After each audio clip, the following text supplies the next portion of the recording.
দুই দিব্যজ্যোতিকে নিয়ে সরগরম পুরুলিয়ার রাজনীতি।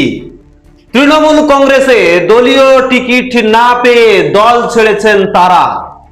এক দিব্যজ্যোতি যোগ দিয়েছেন জয়রাম মাহাতোর দলে, আরেক দিব্যজ্যোতি যোগ দিয়েছে জাতীয় কংগ্রেসে।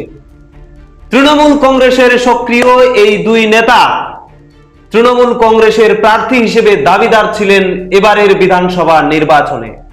জয়পুরের বিশিষ্ট সমাজসেবী তথা তৃণমূল কংগ্রেস কর্মী দিব্যজ্যোতি সিংদেও তিনি তৃণমূল কংগ্রেসের প্রার্থীর দাবিদার ছিলেন, তবে দল তাকে টিকিট না দেওয়ায় তিনি আজকেই যোগ দিয়েছেন জয়রাম মাহাতোর পার্টিতে।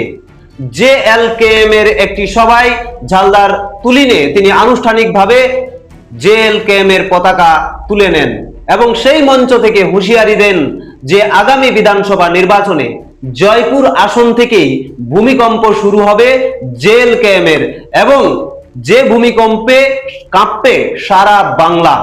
দেখুন জেএলকেএম বা জয়রামের পার্টিতে যোগ দিয়ে দিব্যজ্যোতি সিংদেও কি বলছেন।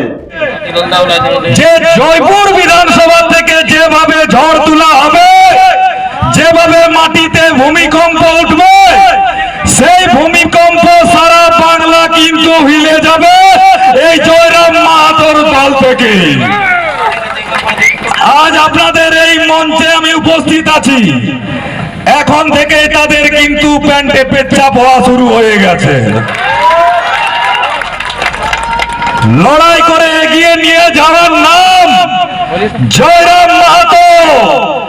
और सर कटा सकता है लेकिन सर झुका सकते नहीं, उसका नाम दिव्यज्योति सिंहदेव। जयराम मातो कभी रुकेगा नहीं और दिव्यज्योति सिंहदेव कभी झुकेगा नहीं। আরো এক দিব্যজ্যোতি পুরুলিয়ার প্রাক্তন বিধায়ক, পুরুলিয়া পৌরসভার প্রাক্তন চেয়ারম্যান কেপি সিংদেওয়ের ছেলে দিব্যজ্যোতি প্রসাদ সিংদেও। তিনিও পুরুলিয়া আসনে তৃণমূল কংগ্রেসের টিকিটের দাবিদার ছিলেন, কিন্তু দল তাকে এবারও প্রার্থী করেনি। তাই তিনি আজকেই যোগ দিয়েছেন জাতীয় কংগ্রেসে। পুরুলিয়া জেলা কংগ্রেস সভাপতি নেপাল মাহাতো তার হাতে কংগ্রেসের পতাকা তুলে দেন। আর কংগ্রেসে যোগদানের পরেই দেখা গেছে পুরুলিয়াতে কংগ্রেসের মিছিল। আমাদের যে নেপালবাবু আমাদের এখানে ডিস্ট্রিক্ট প্রেসিডেন্ট যেভাবে লড়াই করেছে বিনা স্বার্থে কংগ্রেস আমাদের পুরুলিয়ার জেলার জন্য, আমি ভাবছি এই কংগ্রেসে আমাদের একটা জায়গা প্ল্যাটফর্ম পাবো আমি মানুষের জন্য লড়াই করার। যেভাবে আমাদের কংগ্রেস নেতৃত্ব আমাদের কংগ্রেস লিডারশিপ রাজ্যে এবং কেন্দ্রে লড়াই করছেন এই বিজেপি সরকার বিরুদ্ধে, অন্যায়ের বিরুদ্ধে, সেই যে একটা প্ল্যাটফর্ম পাবো আমি এখানে আমি কথা রাখতে পারবো, আমি লোকের সঙ্গে জন্য আমি লড়াই করতে পারবো। যে প্ল্যাটফর্ম আমি কাজ করতে পারতে চলাই, আজকে আমি লোকের জন্য কাজ করতে পারবো। শীঘ্রই হয়তো কংগ্রেসের প্রার্থী তালিকা ঘোষণা হবে, অপরদিকে জেএলকেএম এরও প্রার্থী তালিকা ঘোষণা হবে। এবং যেটুকু শোনা যাচ্ছে পুরুলিয়া আসনে কংগ্রেসের হয়ে প্রতিদ্বন্দ্বিতা করতে চলেছেন পুরুলিয়ার দিব্যজ্যোতি প্রসাদ সিংদেও, এবং জয়পুর আসনে জেএলকেএম এর হয়ে প্রতিদ্বন্দ্বিতা করতে চলেছেন দিব্যজ্যোতি সিংদেও।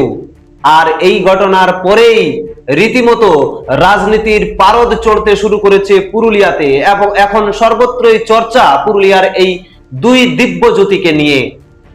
এখন বিভিন্ন জায়গায় আলোচনা চলছে, তাহলে আগামী বিধানসভা নির্বাচনে পুরুলিয়া জেলার রাজনৈতিক সমীকরণ কিন্তু অনেকটাই বদলে যেতে পারে।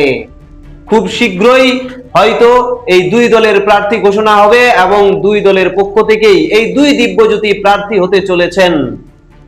এবারে জঙ্গলমহলের রাজনীতি এবং পুরুলিয়া জেলার রাজনীতিতে সমীকরণের রূপরেখা কিন্তু অনেকটাই বদলে যেতে পারে, এমনটাই মনে করছে রাজনৈতিক মহল। আপনারা জানেন যে জয়পুরের দিব্যজ্যোতি সিংদেও গত বিধানসভা নির্বাচনে নির্দলীয়ভাবে প্রতিদ্বন্দ্বিতা করেছিলেন এবং তিনি একক প্রচারে বলতে গেলে 30,000-এরও বেশি ভোট পেয়েছিলেন। অপরদিকে পুরুলিয়ার দিব্যজ্যোতি প্রসাদ সিংদেও তিনি কিন্তু 2016 বিধানসভা নির্বাচনে তৃণমূল কংগ্রেসের হয়ে প্রতিদ্বন্দ্বিতা করেছিলেন, কিন্তু পরাজিত হয়েছিলেন। তবে এবারে তিনি কংগ্রেসের হয়ে প্রতিদ্বন্দ্বিতা করতে চলেছেন। অপরদিকে জয়পুরের দিব্যজ্যোতি তিনি কিন্তু জেএলকেএম এর হয়ে প্রতিদ্বন্দ্বিতা করতে চলেছেন। আগামী বিধানসভা নির্বাচনে ফল কি হতে পারে, পুরুলিয়া জেলার রাজনীতির সমীকরণ কি হতে পারে, বা তৃণমূল থেকে বেরিয়ে আসা এই দুই দিব্যজ্যোতি শাসক দল তৃণমূল কংগ্রেসকে কতটা আঘাত হানতে পারে, শাসক দল তৃণমূল কংগ্রেসের ভোট বাক্সে কতটা থাবা বসাতে পারে, বা তারা যে দলের হয়ে প্রতিদ্বন্দ্বিতা করছে সেই দলের হয়ে কতটা ভোট টানতে পারে, এখন সেটাই দেখার। অবশ্য সমগ্র পুরুলিয়াবাসীর নজর রয়েছে এই দুই দিব্যজ্যোতির দিকে, জয়পুর বিধানসভা এবং পুরুলিয়া বিধানসভা। অবশ্যই এই খবরের আরো আপডেট পেতে আপনারা নজর রাখুন রূপসী বাংলা মিডিয়ায়। আপনারা দেখছেন রূপসী বাংলা মিডিয়া। এখন একটা ছোট্ট বিরতি, ফিরে আসছি বিরতির পর। পুরুলিয়ায় পাত্রপাত্রী যোগাযোগের একমাত্র বিশ্বস্ত প্রতিষ্ঠান বিবাহ পরিচয়।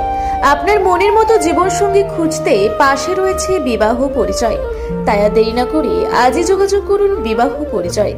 Municipality commercial complex, second floor, Chaibasa road, opposite PWD office, Purulia.